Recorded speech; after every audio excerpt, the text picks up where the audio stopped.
Hello, and welcome to Cover Your Eyes podcast. Today we're talking about American Gigolo from 1980, starring Richard Gere. I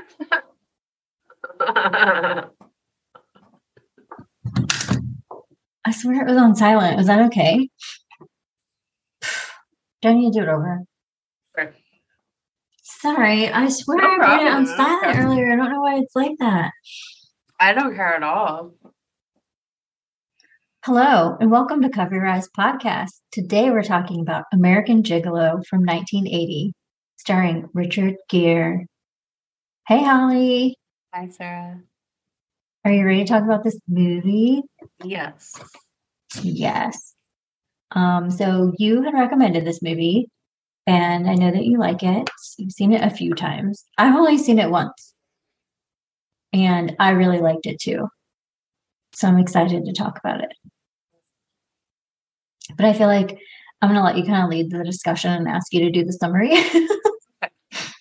All right, I'll do the summary. So, Okay. First of all, I just want to say this movie is directed by Paul Schaffer. When he wasn't playing in David Letterman's band. That's what Isaac said to me. Like, almost word for word. Isaac's a cool dude. Yes. The real director is Paul Shrader. Paul Shrader, who directed Cat People. We won't hold that against him. And also wrote Taxi Driver. Yeah. So there's that. Just as an aside. So Julian, Richard Gere, he is a gigolo. He sells his sexual attention to women. He picks them up in hotels, in the bars and restaurants. He likes his things. He likes his Armani suits and his fast car and his stereo equipment. Which we forget how expensive stereo equipment used to be. That's true. So, like, you could get a system for, $1,000. So he goes to see a client, and it's a guy. And he's like, wait a second. And he's like, no, it's my wife. I want you to fuck my wife. Like, this guy's a ghoul. It's totally obvious this dude's a ghoul. And so then he's like, okay. And it's kind of like, we don't see a lot. Then basically later she's dead. And the cops think he did it. He's also having an affair, like an actual affair, an emotional interaction. He's having an emotional relationship with a senator's wife who provides the alibi that he needs. And everybody's like, of course, because she just like totally blew up her life. And he's let go, and I mean, it's implied that he's let go. And you realize at the very end of the movie that this is actually a love story. Having never seen this movie, I've definitely always heard of it. I really enjoyed it even more than I thought I would. It was just so good. And it took me a minute to realize how hilarious it was that it was Richard Gere playing a male escort. Mm-hmm. And then thinking about Pretty Woman later, how he was picking her up, I was like, wait a minute, this is so funny. And then realizing who the detective was in American Gigolo is the man who works in the hotel with Pretty Woman, who helps Julia Roberts get her makeover. Really? Did you not realize that? No. Yes. the detective that's after him, Detective Day or whatever his name Detective is. Sunday. Detective Sunday. He is Barney in the Pretty Woman movie that helps Julia Roberts. I know. That's amazing. I love that. And then I also noticed like all of the parallels to the movie Deuce Bigalow. I've never seen that. With Rob Schneider. It's funny watching it in the beginning. I'm like, oh, okay, I see what they're doing. Is Gigolo supposed to ride with Gigolo? Yeah. It's like Deuce Bigalow, Male Gigolo is the name of the movie. Oh, okay. Mm-hmm. So is there an updated term for gigolos? Like, do we just call them sex workers or do men still like to be called gigolos? What is the origin of that word? I'm not sure. It's so I should have looked that up. I'm surprised. Yeah, it didn't even occur to me until right now. So Julian's doing a job for this guy. And you can tell that Julian used to be under the tutelage of this man, Leon. And that he left to be madamed by this woman. He has these fancy clients now that take him to Sotheby's auctions and buy him for $1,200 stereo equipment. Leon, I mean, I felt like it was pretty obvious that Leon was kind of bitter. Mm-hmm. And he's like, you know, do this job for me. And so he's like, okay, fine, I'll do it. And then Leon says this weird thing where he's like, you know, you can't trust those bitches. Like, they'll just drop you if you get into trouble. Mm-hmm. And this really unsettled feeling, like, came over me. I mean, what did you think about that? That speech that he was giving him? Yeah, like where was your head at? Because you haven't seen this before. Right. So I'm curious about what your responses are. Because I have a totally different history with this movie. For the whole thing, like whether or not I thought he did it and all of that, or yeah, like I'm curious about the process of that, because for me, I guess like as a kid, I saw this movie with my mom, and I actually think my dad too. Whoa. So like, I don't remember the whole thing. And when I was a kid, I did not pick up on most of the movie because it was like they rented it. Yeah. And so I was probably like 7 or 8 or something. And I know I remember it though, because I remember being embarrassed about my mom thinking that Richard Gere was like a hunk. And so all I remembered about the movie from a kid was like Richard Gere kind of like going around to different buildings looking good. You know, he's like a sharp dressed man. His hair's done just right. He just worked out. He spent 2 hours primping himself. Everything is about beauty. And that was really all I remembered. I didn't realize that it was like a murder mystery. Yeah. So then when I saw it later, maybe 10 years ago or something, it was really like a completely different movie to me. It was it was like completely different. And I was like, oh, this is like a gritty murder mystery. There's an undertone of violence, sexual violence against women. I mean, I didn't know that there was going to be any type of murder mystery at all. I thought it was just going to continue with the sex and the nice clothes. So it kind of was like, oh, and then that became like, you know, the dominant part of the movie in the second half, pretty much. And I was just like, I honestly feel like I could have done without all of that. I wish it would have just continued more with his life and his like love story with Lauren Hutton and all of that. I still enjoyed it. It just felt like a 180 from what I was expecting. It was like, So I was really enjoying just seeing Richard Gere being like an attractive man who took pride in his appearance and didn't have any shame in that and enjoyed having nice clothes and enjoyed working on his body and enjoyed looking good for women. But it seemed like very natural, you know? It's like, yes, I am having a great time making myself look great and feel great and making these women feel great. And he preferred older women, which was like, what is going on?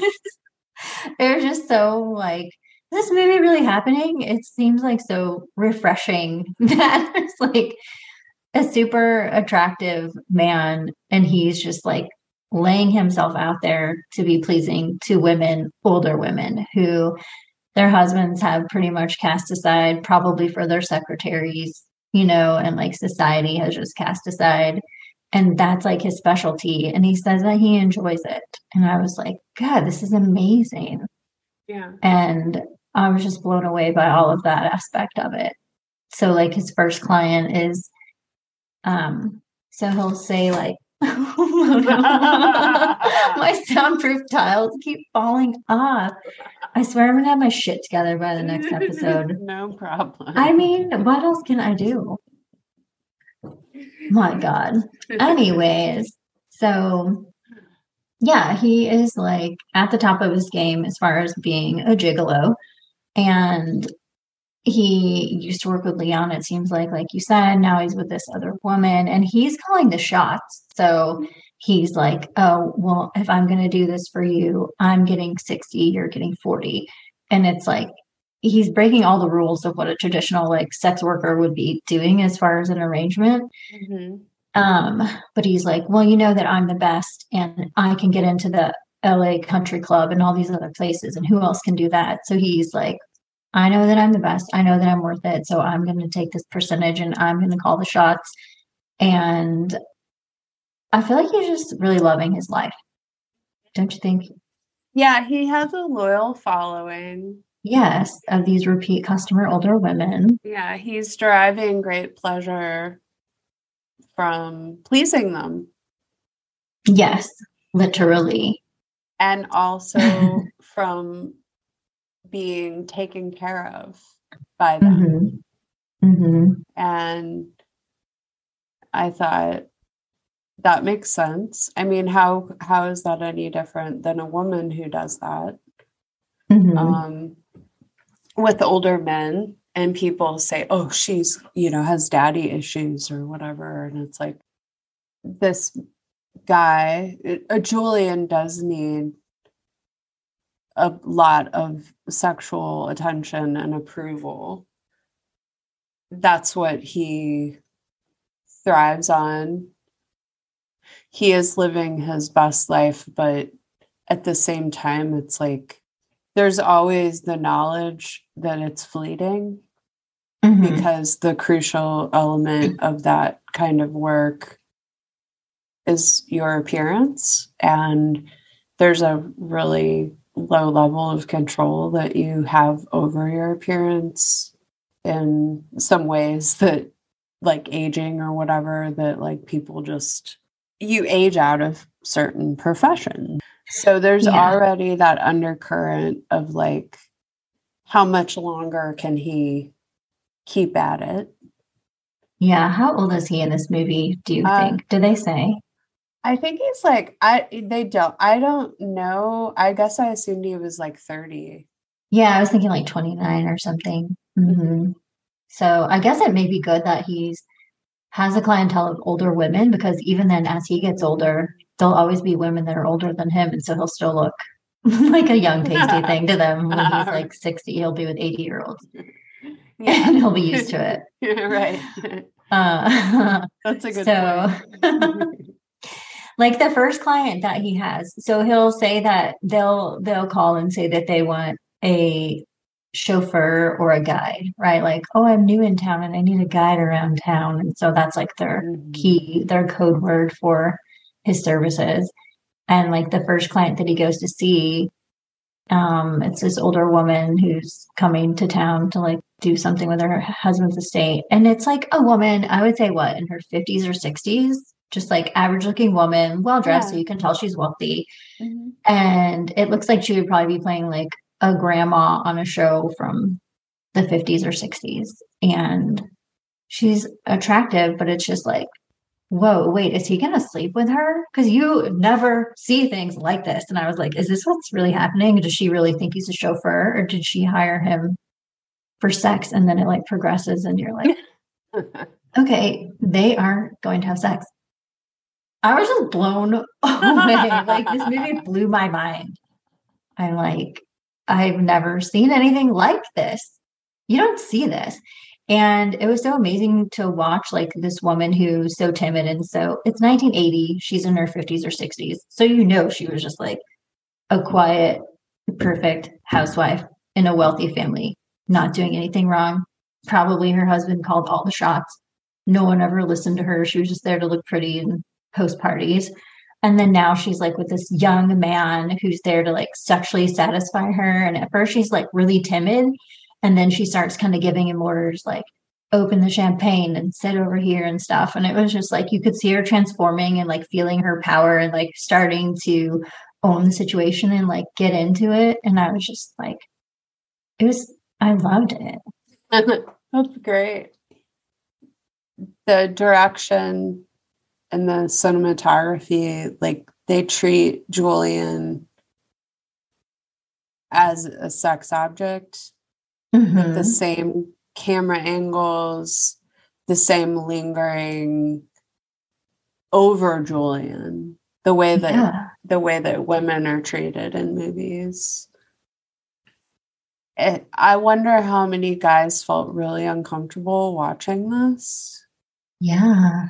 I'm curious about that. I know that one thing I remember is like, you know, my mom talking about what a hunk Richard Gere was.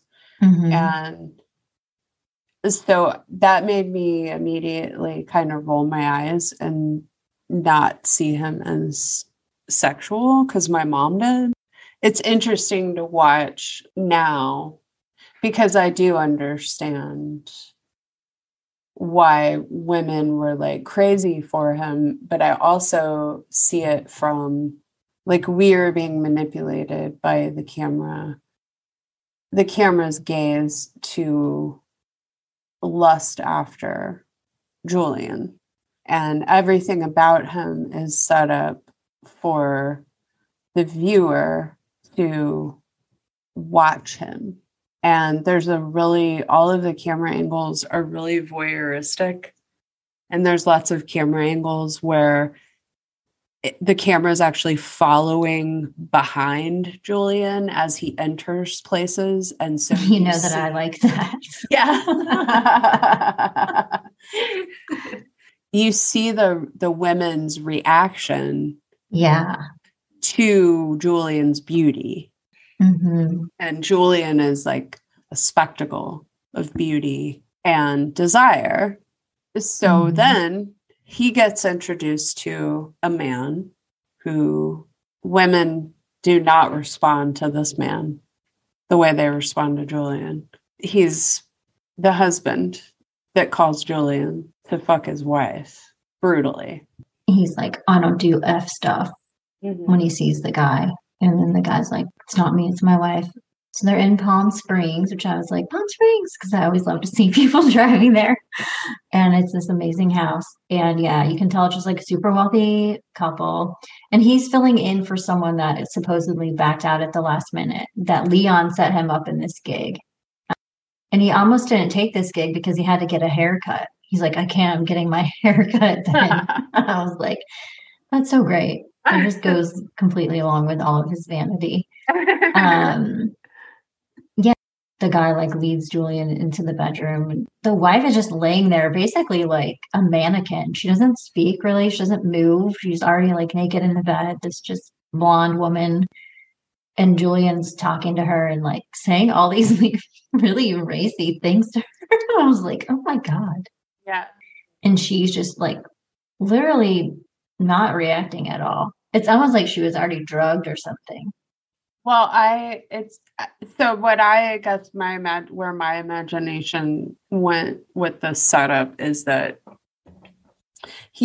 this guy has a routine. Mm-hmm. He drugs his wife. He watches a hired hand fuck her. Then he probably beats her. Mm-hmm. And that's like his cycle. Yeah, and then he's like, I can't believe you fucked that guy. And then he beats her for like fucking the guy that he forced her to fuck. Yeah. Uh-huh. And then this time it got out of hand. Or, I mean, I guess I just thought it got out of hand this time. I have questions. Yeah.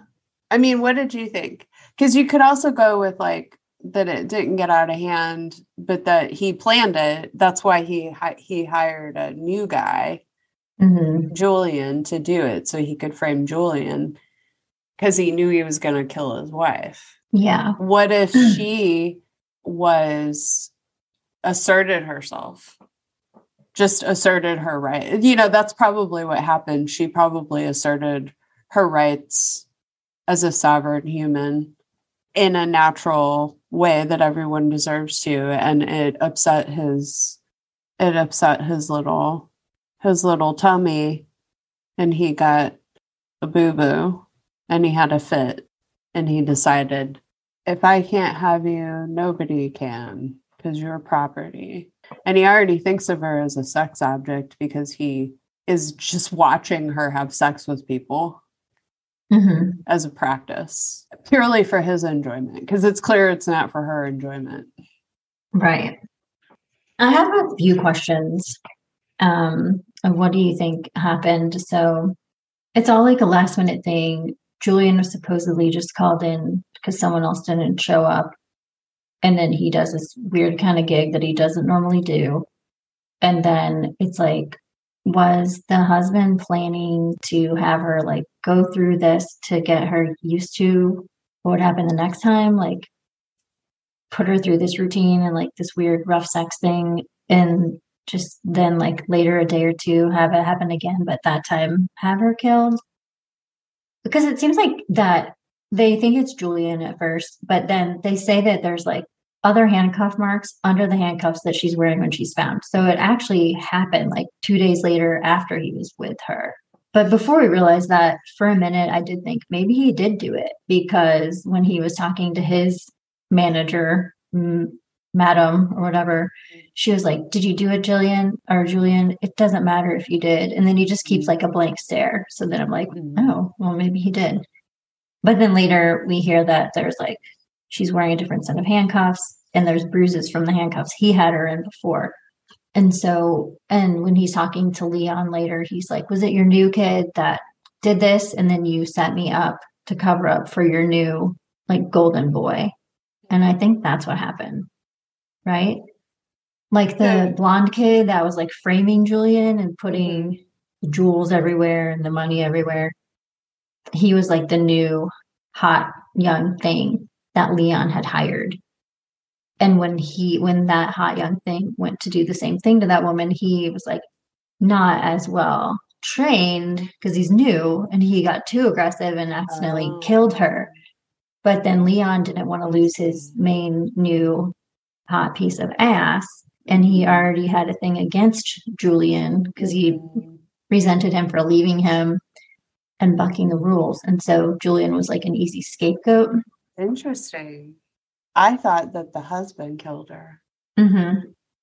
I thought, well, I guess how I imagined it went down, like I was saying, that this was like a routine that her husband had, but something she asserted herself and he didn't like it because suddenly she was like a real human person. But I don't really know. I mean, ultimately, I feel like it's a love story. Yeah. I could have just done without all of that murder part.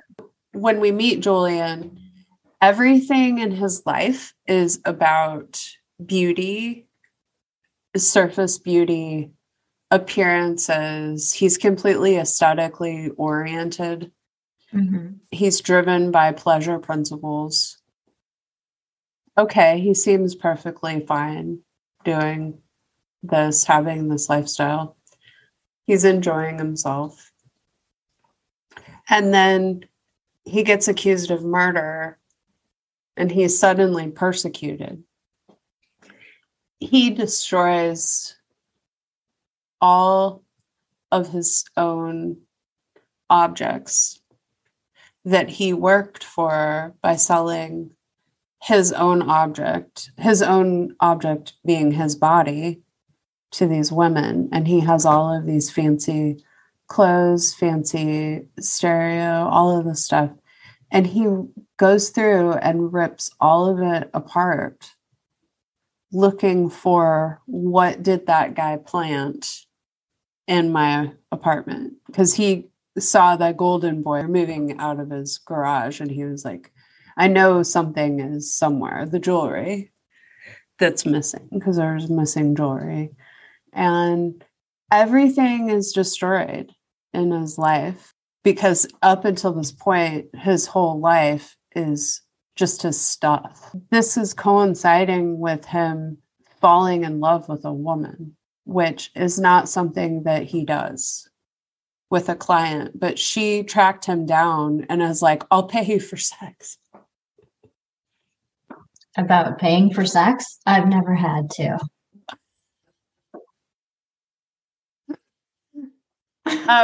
Well, about what? Well, I guess just like, he's losing everything and then he's finally saved. Like, finally a woman is saving him. And I guess I'm just wondering, it seems like he's filling this void with all of the stuff and all of these women's affections, and what he really wanted, which he discovers because he's lost everything, was a woman's love to save him. And that he didn't even know he was lost. Yeah. It's a beautiful story. Yeah, so Julian feels like, I think he feels like he, like you said, he doesn't need love and like he's incapable of having an actual relationship. That's kind of what he gets at one point when she's talking to him. He says also at one point, like, the people in my world look out for each other, take care of each other. That's what he thinks. But then whenever he's of no use to them anymore, then they don't take care of him. Like, he goes to Leon to look for an alibi, like not knowing that Leon's the one that set him up initially.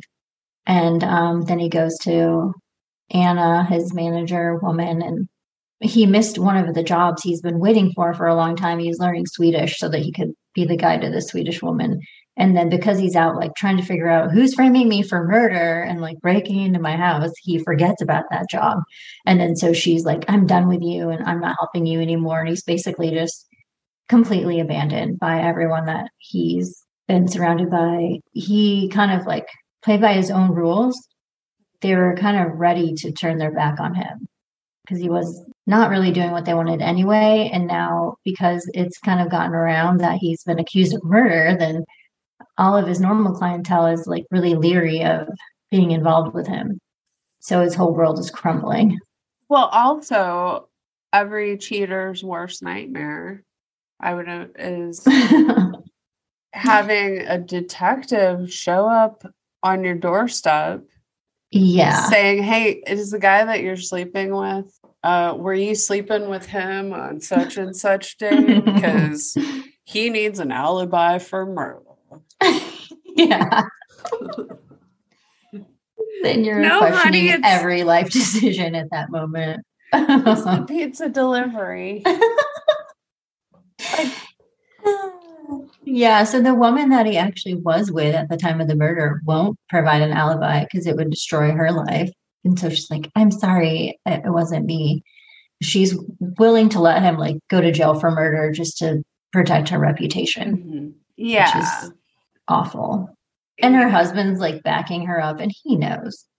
Oh, but he doesn't want his life and reputation destroyed as well. How embarrassing. Yeah, how embarrassing. Your wife has to pay for it. Yeah, so no one's got his back. When he meets Michelle, then he's in a hotel bar, like you said. And first, it's so funny because it's like a single good looking dude sitting at a bar. And so normally in a movie, he'd be like scanning the crowd and he'd settle on a table of like 20 something like hot young things. And then he settles on a table of like 50 something poker ladies or like bridge club ladies, you know, and he's like, oh yeah. And then I loved it. And then he scans over to the next table and it's Lauren Hutton and she's like age appropriate. Is she older than him? She's like a little older than him, but not like his normal clientele. Yeah, not his normal clientele. Yeah. And so they make eye contact. And so he thinks that she like knows what's up and wants him to come over. But she just thinks, well, I'm attractive. He's attractive. We're alone. He's coming to talk to me. We're in a bar. Like she's not suspecting that he is looking for a job, you know? And then so they kind of have a back and forth. And then he's just like, this is what I'm here for. Isn't that what you wanted? And she's just like, no, this isn't what I wanted. You misunderstood. And he gets like defensive if someone actually does kind of call it what it is. You know what I mean? He likes to live under the illusion that he is not a male escort, even though he is. It's like it's demeaning to him if it's the facade is blown. You know what I mean? And she's kind of like challenging that. And so he gets offended and he leaves. He wants to live in a world where women who need pleasure are going to get pleasure. And he's going to be reciprocated for being a good boy. And that's not sex work. That's having like lots of aunties with silky panties. Oh my God. What a gross phrase. I know. You just came up with. Yep, I'm an asshole. And I mean, like, I feel like it should be that way. Why is it even a big deal? If someone wants to have sex with someone and that other person wants to get paid for doing it, it's like, please just let them do it. If they're adults and they know what they're doing. I can't believe it's even an issue still. Yeah. But that's a whole other thing. I mean, I don't want to have to talk about fucking religion again. Okay, no, let's not. We have one episode without religion in it. I would like to have, you know what I would like? I would like all of Hollywood hunks to like bare minimum religion talk. Yeah. That's why I was like, we need to do a Hollywood hunk season. Okay. Sounds good.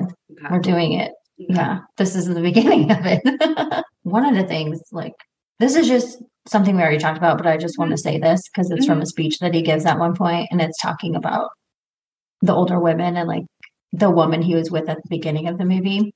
I'm just kind of like jumping all over. But later when he's with Michelle, Lauren Hutton, and they have begun their like emotional connection after she initiated sex by offering to pay for it, then she's just like, you know, why do you do this? And why do you choose older women? And then they like just finished having sex. So they're both naked. And he gets out of bed and there's like full male nudity, which is another rarity. And it just seems really natural. And it's from far away. It's not a hot shot. No, it's not like a hot shot crotch close up or anything, but it's there. And I was just like, and it's prolonged. He's just like having a full conversation, nude, standing by a window. And then he's just saying like, I like older women. Like, what's the point of being with a teenage girl? Which first of all, we don't want you to be with teenage girls. Can you just pick age appropriate? Like there's things in between, sir.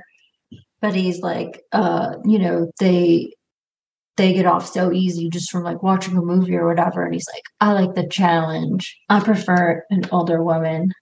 And then he's like, the woman I was with last night, probably hasn't had an orgasm in 10 years. It took me 3 hours to get her off. And then he says, like, but who else is going to do it? You know, her husband's not going to do it. Yeah. Who else is going to take the time? Yeah. Or to care about it. And that's what he finds rewarding. And yeah, that's when American women fell in love with Julian, I'm sure. Yeah. I never really found like Richard Gere attractive. I was like, I never thought he was ugly, but I was never like, Richard Gere gets my gears going or anything like that. It's so cheesy. I'm sorry. But I wasn't like, he's cute. He's obviously just like a traditionally handsome man. Mm-hmm. But I can see why, like, having seen this movie, how he became like established as a sex symbol for sure. Like emblazoned in the hearts of American women of the time. And relating back to being ready and willing to spend 3 hours bringing a woman to orgasm who has been like really sexually blocked for her whole life. Later, Michelle tells him, like, you won't let me please you. Oh, yeah. And so you realize that he has trouble opening up to the vulnerability of someone else pleasing him. That's an interesting dynamic. And it makes me wonder what his earlier life was like. Yeah, we don't really know anything about him in that regard. He doesn't really have a personality in a way. He doesn't really. He just has his looks. And I guess he's supposed to be charming because he can like get into places that other people can't. He's not like a traditional gigolo of the time. Like he's more high class. So they can take him to proper places because he knows how to look and act and behave. But yeah, you really don't see much of him. He's just very like quiet and pretty like the same facial expression all the time and the same tone of voice all the time. Level, flat almost. Which is part of the reason why it's easy whenever Madame Anne is like, you killed her, didn't you? Because she like has this moment of really intense hostility where she's like, of course you killed her. She seems so certain. And it's like, ooh, this woman has no faith left in men. That she immediately goes to the worst possible outcome for someone she knows, that he's a murderer. The whole time up until that point, I think it's clear he's been framed. Because also he was with that woman and we saw that. The woman that she takes him to Sotheby's. And even with that, whenever Anne makes that accusation, she's so certain in that moment that I think, wait, I don't know anything about this guy at all. All I know about this guy is how he appears to be at a completely surface level. The voyeuristic camera angles only add to that mystery that we're not seeing things from his perspective. We're watching something happen to him as an object of desire. There's also the implication that anytime you enjoy sexuality because you enjoy your sexuality, and maybe you want to do it for fun and profit, that you're going to get in big trouble and you're going to be punished by the universe. And that happens to Julian. Yeah. He's being persecuted and punished for being excellent at his job. Right. Of sexually pleasing women. So this is actually like an anti-woman movie. Because the person who dedicates their life to giving women pleasure is punished and accused of murder and has to quit doing it. And the woman who's murdered is murdered because she's not being a good sex object. I think this movie is pretty pro-feminine, though, don't you? I was just kind of just kidding, but yeah. I mean, I'm happy with it. I know you're kidding too. Yeah, I wasn't saying it. I was just kind of stating it more like that is something that happens quite often in fiction of a person enjoying their sexuality and being punished. Yeah. To the extent that it's there and you don't see it. Because it's just there all the time. Just like how when that movie came out, a lot of people wondered about the woman who was murdered. They wondered, what did she do to make him so mad? I mean, I remember growing up hearing stuff like that about women getting hit or murdered or whatever. It's like, I wonder what she did. Yeah. Nobody was asking why, like what's going on with him that he can't regulate his emotions to such an extent that he's having a violent tantrum that takes another human being's life. Nah, let's talk about what she did wrong. It's just easier that way. Because there's always something that she did wrong. So, I'm a she, so I can say that. Obviously, that's sarcastic. Kidding. Can we just talk about Michelle's husband for a minute? Oh, yeah. Michelle's husband is a senator and he's like running for governor or something. I don't know. He's already something and he wants to be something more.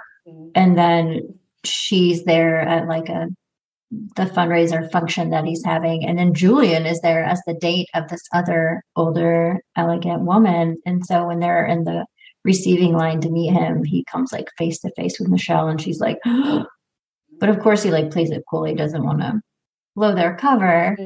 But then later the senator like catches on and he has someone tailing Julian and he knows that like they're having an affair. And then he confronts Julian and he's like, what are you doing? You're trying to blackmail my wife. And Julian's like, no, it's nothing like that. She's with me because she wants to be with me, yada, yada. And then the senator's like, basically has a moment, which I was drawing a parallel to the Pretty Woman moment where Julia Roberts is with Jason Alexander from Seinfeld. And he basically treats her like they call her a prostitute, and maybe some just a prostitute, and like smacks her. And that's the first time in the movie where she really is like kind of comes out of, because she's in it with like a dream scenario with Richard Gere where he's treating her really well.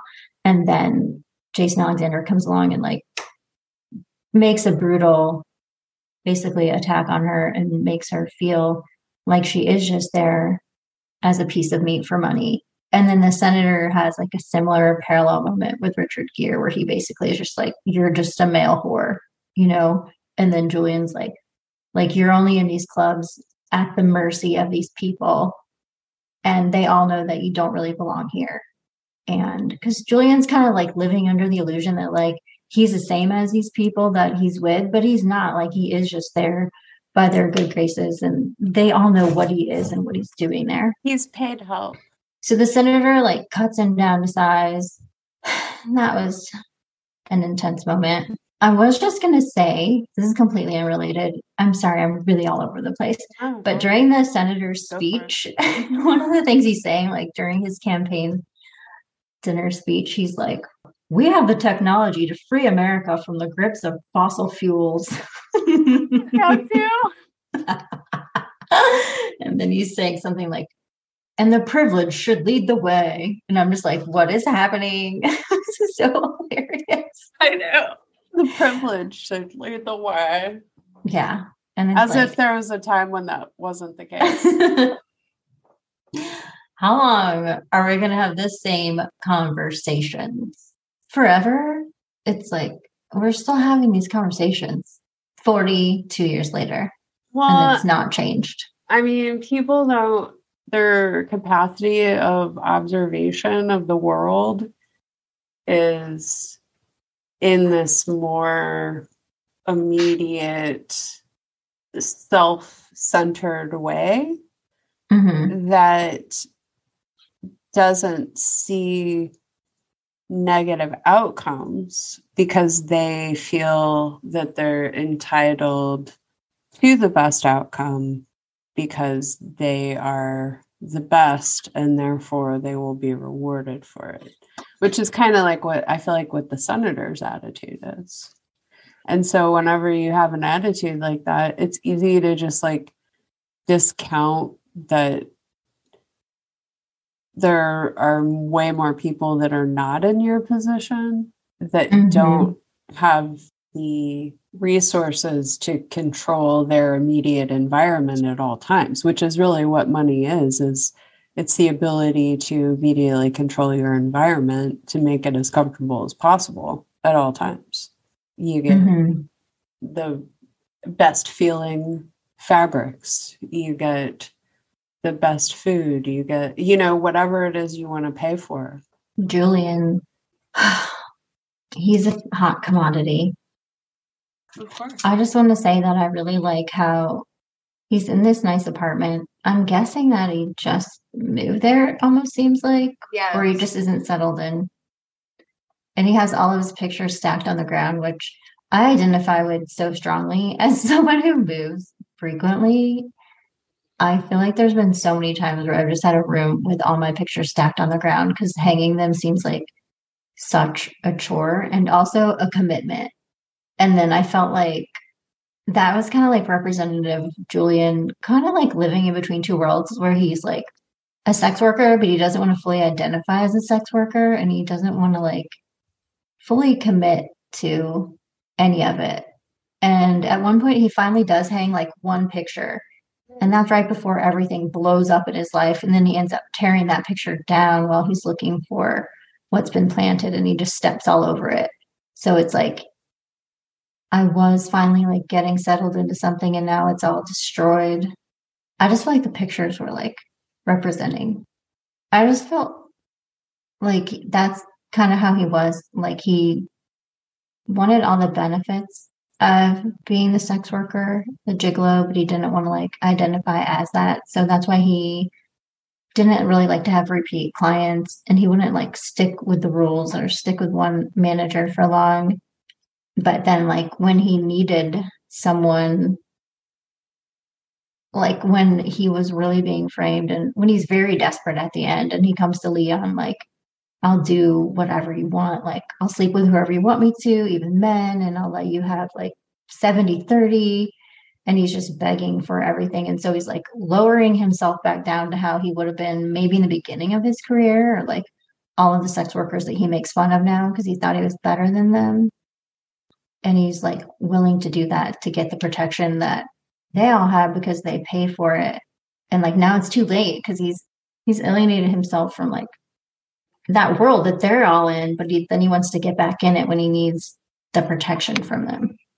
But he needs protection from the guy who he needs protection from. Yeah, so it's like he doesn't realize that until the very end. Yeah, I feel like once he gets to Leon's, he's like, oh, wait a second. You actually just totally set me up for this. Yeah.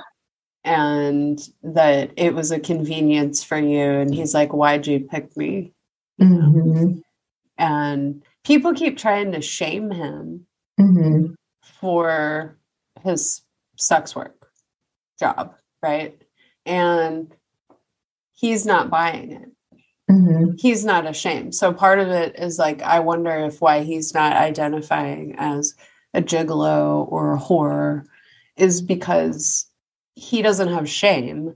And those are words that people were leveling at him as a way to shame him. And so like, I guess maybe part of what I was reading into it was like that's why he wasn't identifying that way. Because he felt like the service he was providing was transcended this like seedy idea of this, degrading, Degrading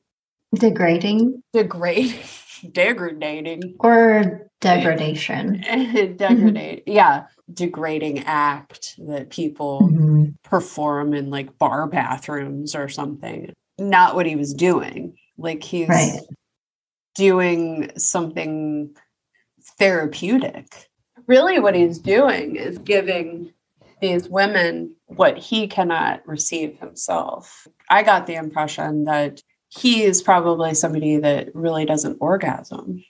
And that's why he can keep going, because no one can ever please him, because he's locked up sexually. And that's why he's trying to gift that to these women. It's beautiful. And then Leon falls to his death, and we're left with a boot in the hands of Julian. So Julian accidentally knocks him over the balcony because Leon's really tall and the ledge is not that high. And then he tries to save him. He's like desperately holding on. It's really prolonged. And then Leon's like, I can't reach you. And then he falls. But luckily there were witnesses that saw Julian trying to save him. So later they dropped that charge. Thank God. So he doesn't have 2 murder charges against him in like a matter of 2 weeks. Yeah. And he was even like screaming, like, don't die. And like, it was super obvious that he was. So at least he's got that going for him. Well, and then that also to me was like demonstrating that he isn't cold-blooded or something. Because he needed Leon because of the murder charge. Also, it was just obvious that he didn't want him to die, because he didn't want anyone to die. So it was intense. It was an intense ending. Michelle's like, I'm going to provide you with an alibi, even though it's going to completely blow up my life and destroy my husband's career, probably. And everything's going to be totally different. I'm going to do this thing because I love you and I know that you're not guilty. Yeah. And so she makes this really big sacrifice. And it's an act of unconditional love. And you realize that that's what, by providing these women with the space to feel unconditional love enough to have an orgasm, he's been searching for that for himself.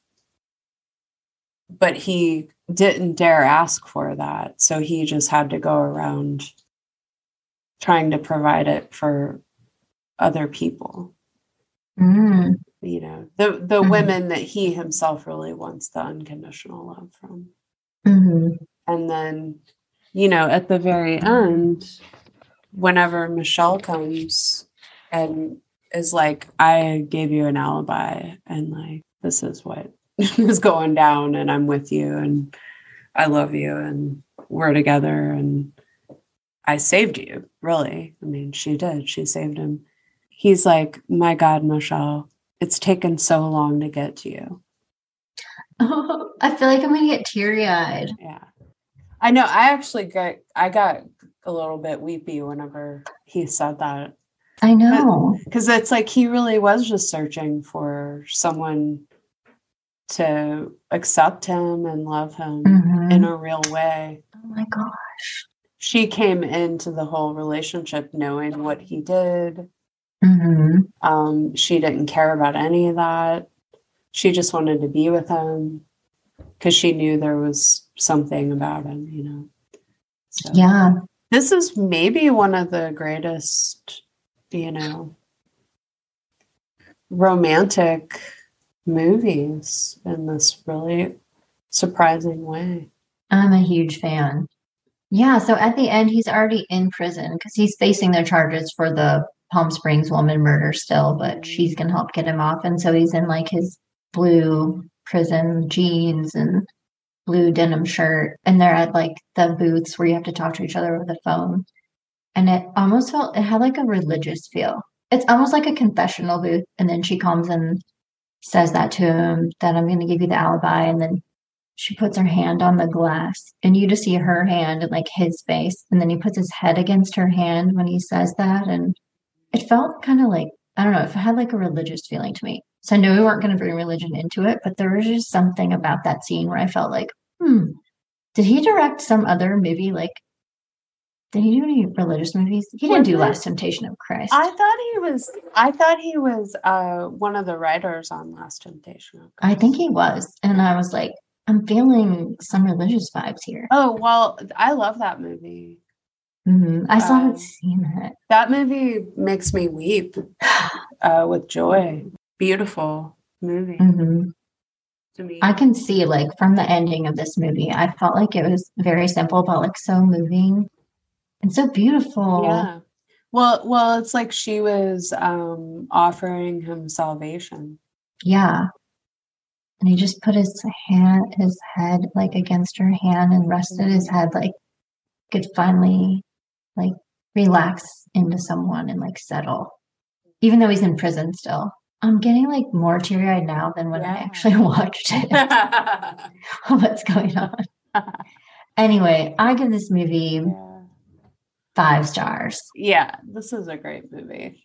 But I still would have just liked it better without the weird murder part, to be honest. I wish there were like a different vehicle to bring them to that point. I just enjoyed watching him interacting and watching his life, but it was still good. I still really liked it.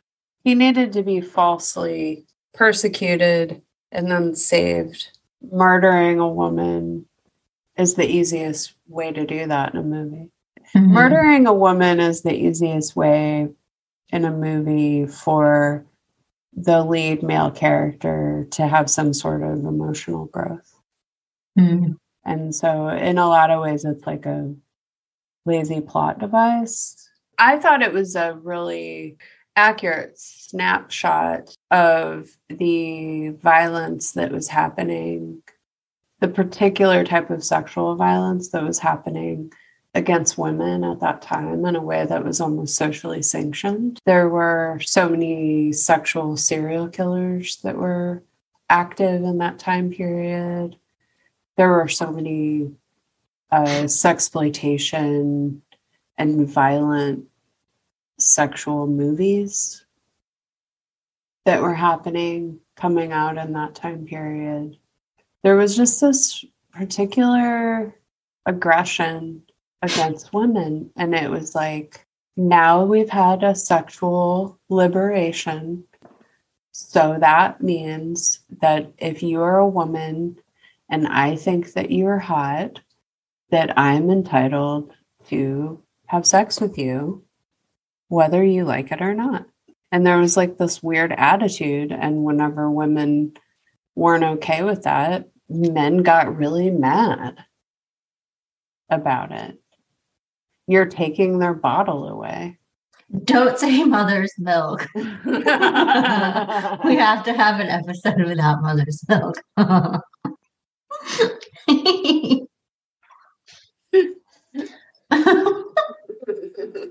So a dark ending. Now I'm going to lighten it up with some trivia. Yeah. Just a little bit. Yes. This isn't trivia, but I just wanted to bring up this one part of the movie that I thought was really funny. When towards the end he was out looking for Leon, he's like, "Have you seen Leon?" And they're like, "I think he's at Club Probe," which is like a hilarious name. And then so he goes to this club and it's like space agey looking for the 80s. And it's like a gay bar. And it's basically like everyone in there looks like they're from the Village People. Was it really like this? Or are they just being super stereotypical? It's a leather daddy bar. And I mean, they had like real S&M clubs. Yeah. And I mean, before AIDS in cities, a lot of people who were sexually curious and wanted to have experiment with strangers and whatnot, that was a different. I mean, that still happens. Yeah. It's a secretive space. But within that space, it's completely open, where there's like people having sex with each other out in the open, like lots of popper action, dancing, lots of leather. Yeah. I mean, I don't think that was like a stereotype, because there were lots of bars like that. Yeah. I've just everyone was like a bar like that where literally everyone was wearing like a motorcycle cap and leather chaps. Well, not everybody. And they were all dancing like equidistant from each other. It was just really looked like so choreographed. I'm sure it was totally choreographed. I'm like, people would be closer together, I would guess. Yeah. They were all like keeping 6 feet apart or something while they were dancing. But but as he's walking into the bar, it looks like he's walking into like the spaceship from Alien. It was really cool. Just imagining what it would be like to walk into a bar like that in the 80s where it's like so space aged. It would have been fun. Yeah. Okay, so that's all. I just love Club Probe because like aliens probe you, so it was all like alien themed. Okay, moving on. But so the trivia that I read only a little bit is, do you know who they originally wanted to play American Gigolo? John Travolta. Before that, Who? you just stole my thunder. Damn But it. before that, there's someone else. Robert Redford. No. Harrison Ford. Take one more guess. John Malkovich. Gross. Christopher Reeve, Superman. Whoa. Yeah. Huh. Oh. But he declined. Oh, there's a Hollywood hunk I totally forgot about. Mm-hmm. Yeah, he seemed like a nice guy too. Yeah. A real nice guy. Superman. Yeah, so then he declines, and then they're like, okay, John Travolta, because he was like hot off of Saturday Night Fever and all that stuff. And so that's when Armani agreed to be the wardrobe provider for the movie because John Travolta was like hot stuff, and they were like, okay, we'll do it for him. And then that like promoted Armani as well. But then like at the last minute, John Travolta got cold feet and backed out. And then they took Richard Gere, who is a pretty much relatively unknown. He'd only really done one movie before then. But then that catapulted him. I mean, he's great in this role. I think he's great. I don't feel like either one of them would have worked. I don't either. I feel like Christopher Reeves is like too wholesome, but maybe that's just how I think of him now because he's Superman. And if it were John Travolta, it would have just taken like a more seedy vibe to me. I think because Saturday Night Fever and the other movie, Staying Alive, I get like but mainly those movies, I get like a queasy feeling when I think about him from then. Because he was he was a bad person in those movies, wasn't he? The boy in the bubble. I mean, he wasn't a bad person in that movie, was he? Just stuck in a bubble. But I just feel like I don't know. I think he like hit the girl in that one movie, and he was just like a real macho asshole in those movies.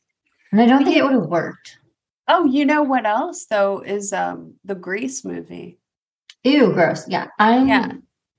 I'm not a Grease fan either. Me either. We're like some of the only people in the world. I know. Did you notice my middle finger just casually went up? I didn't even do that on purpose. That's how I feel about that. Wow. Yeah. I'm not into it. I would have actually just asked to not watch this movie if it were John Travolta instead. Oh, I don't think I would have watched it either. But I do think we should watch like Saturday Night Fever sometime. Or Staying Alive, one of the two. Yeah, I mean, I didn't see Saturday Night Fever until I was a teenager. Oh, okay. Actually, did you see it as a kid? Yeah. Okay. Well, then, yeah, we could watch that. Yeah, we'll definitely. So when I was in high school, I dated, not for very long, I dated this guy, Eric, and he had a band. He was in a band. It was a ska band.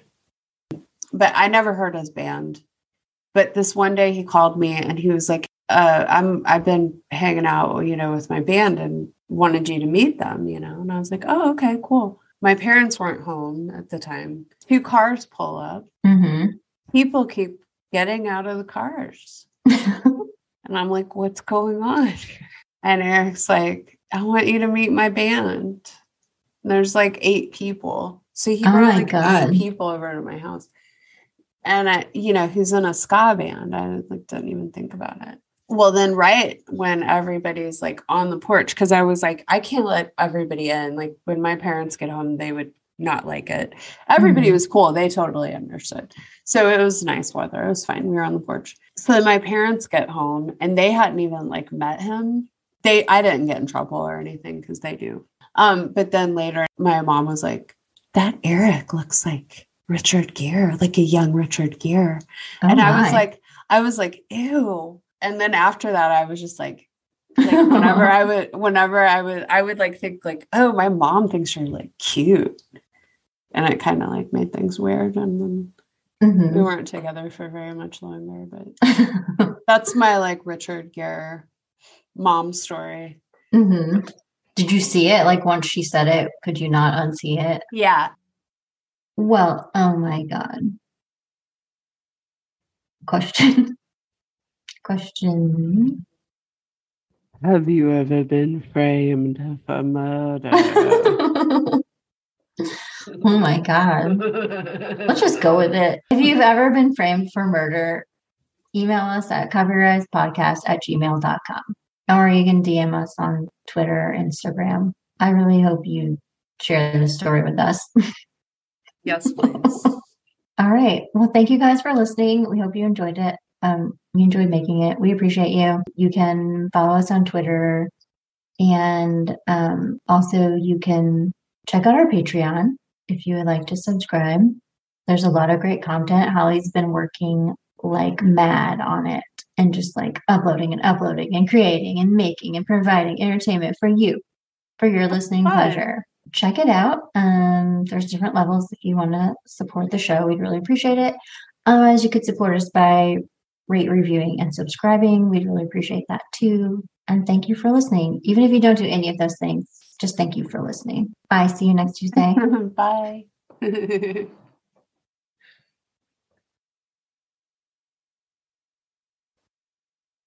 Thank you for listening to Cover Your Eyes podcast.